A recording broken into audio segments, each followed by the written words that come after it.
The story on resurrection of Lazarus is not a story that is to be used to teach on soteriology, but it's a good story to teach about the resurrection of the dead. Join us on Context Skills Era as we seek to unpack this truth, brothers and sisters. This is Gospel Truth Coalition. Subscribe, watch our videos as we grow together in the Word of God.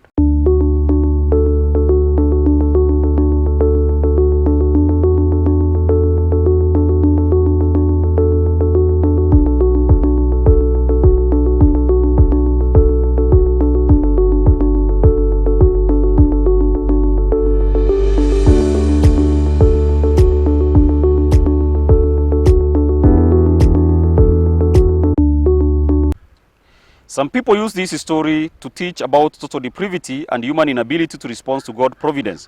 They also use these scriptures to support that regeneration precedes faith.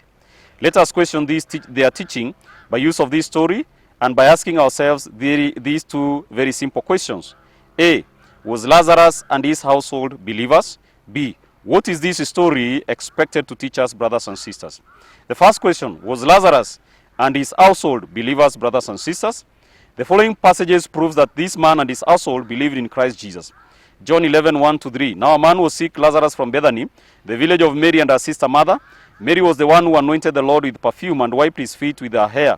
It was her brother Lazarus who was sick. So the sister sent a message to him, Lord, the one you love is sick. So Mary had a long story with Jesus Christ. They had encountered outside home. They had encountered twice at home, brothers and sisters. But then let us look at a story where Jesus encountered, or Mary encountered Jesus outside home. This actually happened in the book of Luke 7:37-50.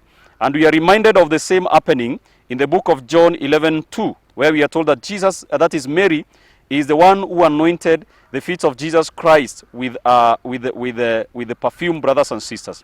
Now, outside home, we are told that Mary visited a place where Jesus Christ was invited to dine. And she had a very expensive perfume with her. She anointed the feet of Jesus Christ and wiped her feet with her hair. And then in the same book, Luke 7:48, the Bible says, then Jesus said to her, your sins are forgiven. So this lady, in this instance, encountered Jesus in a submissive, a reverent, and a repentant way. So she used an approach that actually helped the Lord Jesus Christ to see our humility and to see our faith and then forgive of our sins. Then in the book of Luke 10:38-42, we are told about Jesus being invited in the home of Lazarus and her sister to dine with him. And we are told that Martha was preoccupied with serving while Mary was listening to Jesus Christ as he was teaching the disciples and those people who were in that home. And I remember very well, Martha complained to Jesus and told her to ask and told him to ask our sister to come and help her in serving the guests who are there.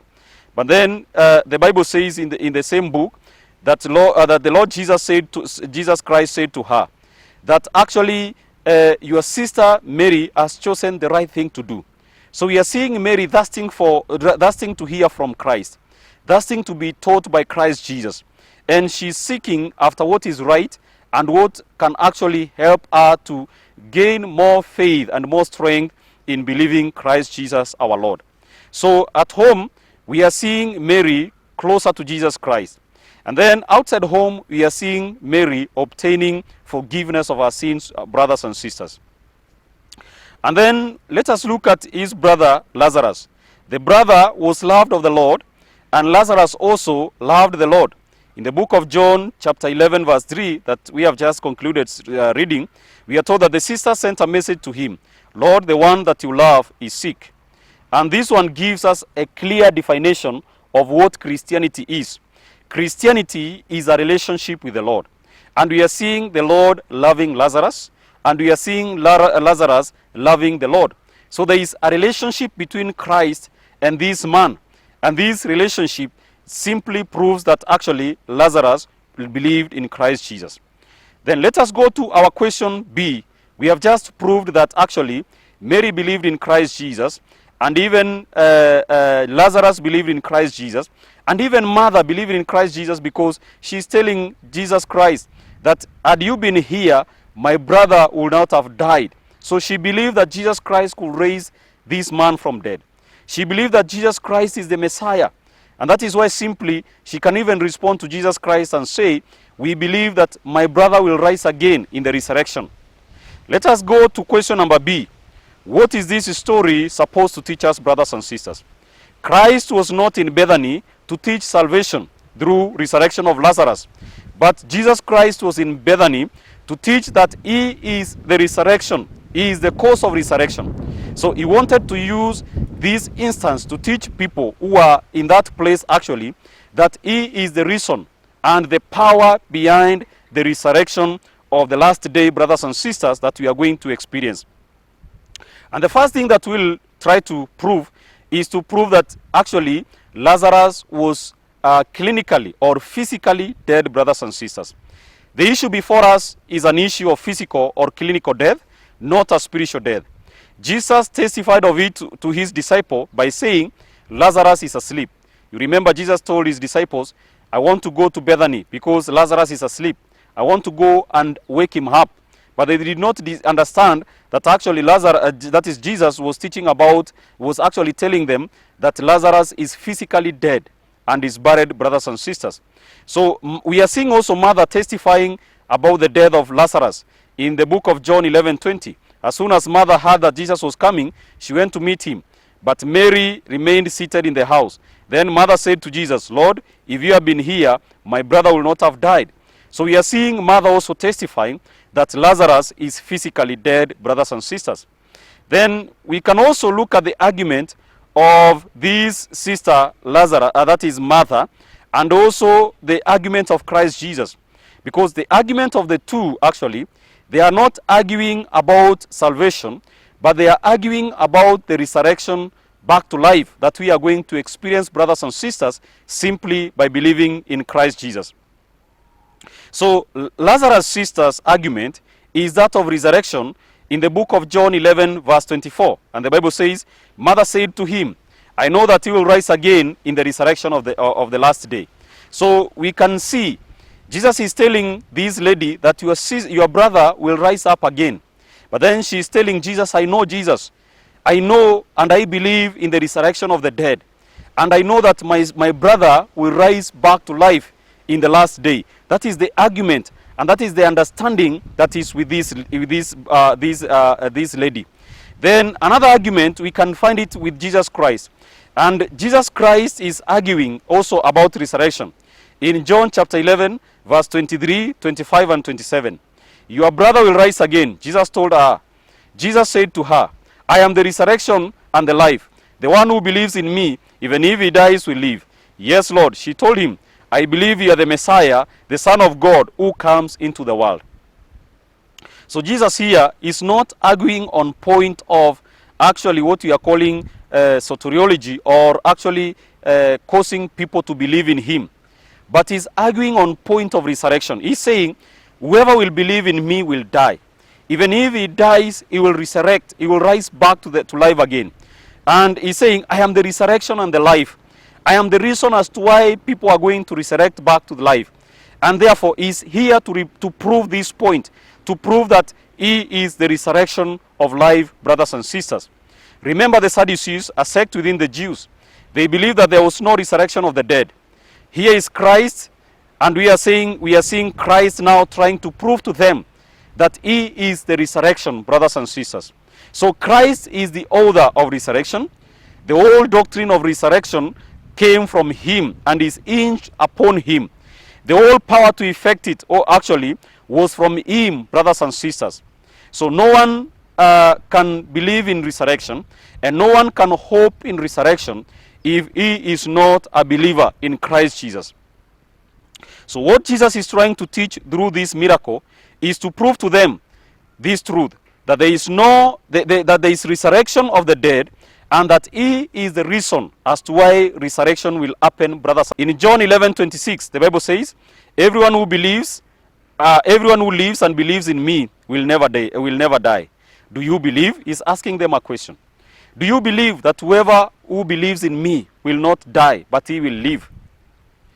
And this one, actually, brothers and sisters, is talking about the last day, when we shall experience resurrection. So faith saves us not from the temporal death, but faith saves us from what we call eternal death, brothers and sisters, from spiritual death. And therefore, even if we die, we know that, brothers and sisters, we are just asleep, as Jesus Christ is saying.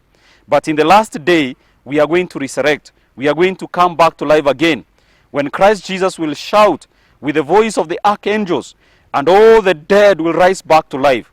Those who have died as believers will rise to enjoy the glory of heaven. And those who have died as sinners, brothers and sisters, will rise to judgment of the Lord. So the miracle was aimed at convincing them that he is the Son of God also, brothers and sisters. John 11:4. When Jesus heard it, he said, "This sickness will not end in death, but is for the glory of God, so that the Son of God may be glorified through it." So this miracle also, Jesus is trying to use it to prove to the disciples that he is the Son of God, he is the Messiah. And also is going to use the same miracle to prove to the children of Israel that actually he is the sent Messiah who has been given so that he can save them and so that he can give them eternal life, brothers and sisters. John 5:25-29, the Bible says, "Truly I tell you, an hour is coming and is now here, when the dead will hear the voice of the Son of God, and those who hear it will live. For just as the Father has life in himself, so also he has granted to the Son to have life in himself. And he has granted him the right to pass judgment, because he is the Son of Man. Do not be amazed at this, because a time is coming when all who are in the graves will hear his voice and come out. Those who have done good things to the resurrection of life, but those who have done wicked things to the resurrection of the damnation," brothers and sisters.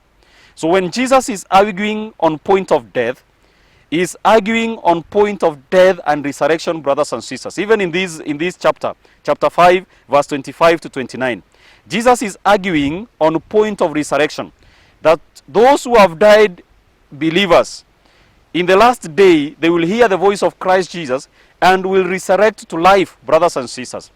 And even those who, brothers and sisters, have died in sin, they will also be resurrected to face judgment and to face the punishment that is due, that is intended for all sinners and those who have disobeyed our Lord and our God. John 10:25-26, the Bible says, I did tell you, and you did not believe. Jesus answered them, "The works that I do in my Father's name testifies about me, but you don't believe because you are not of my sheep." So Jesus is still here to prove to these people that he is the reason for the resurrection, the giver of life, and is the one who will cause people to resurrect from the dead. And is here also to prove to them that as the Father has life, he has granted that the Son will have life and give life to all that will believe in him. And in the last day, he will resurrect them from the dead, brothers and sisters. So physical death is treated too as a sleep. Even though a believer sleeps, brothers and sisters, he will wake up again.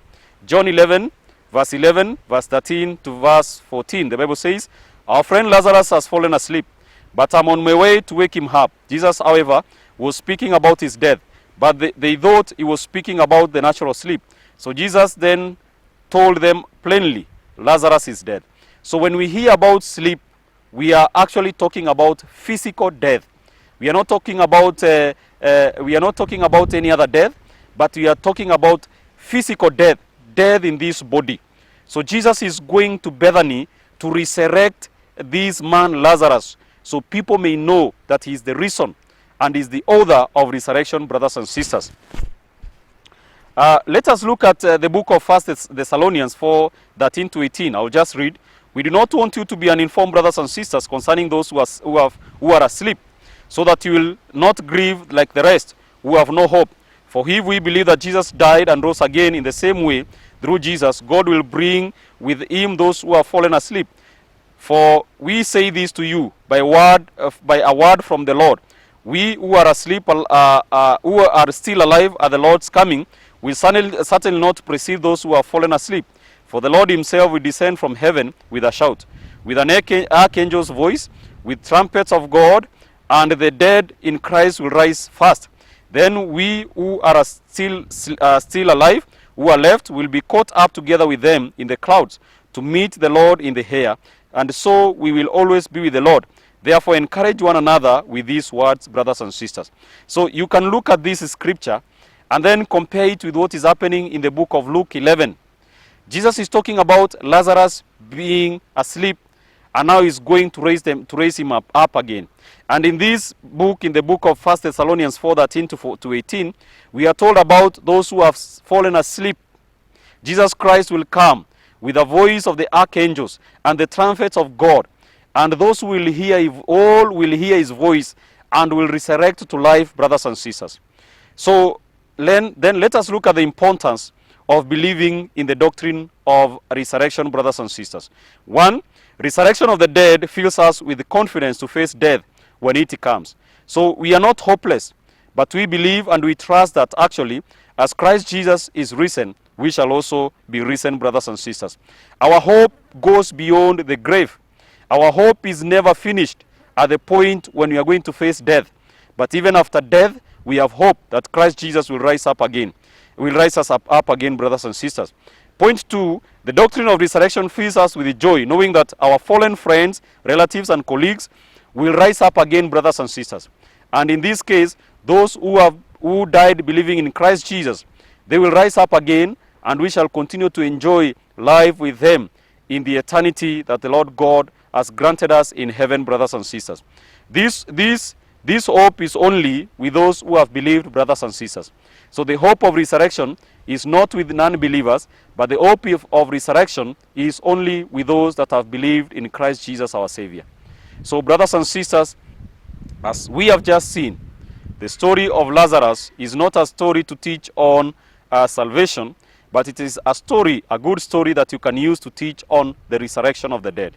So God bless you and God be with you. Subscribe to our YouTube channel, like our page, brothers and sisters, and our videos, and then at the end of the day, share with brothers and sisters so that we can be able to grow and grow this channel together, brothers and sisters. God bless you and God be with you. Amen.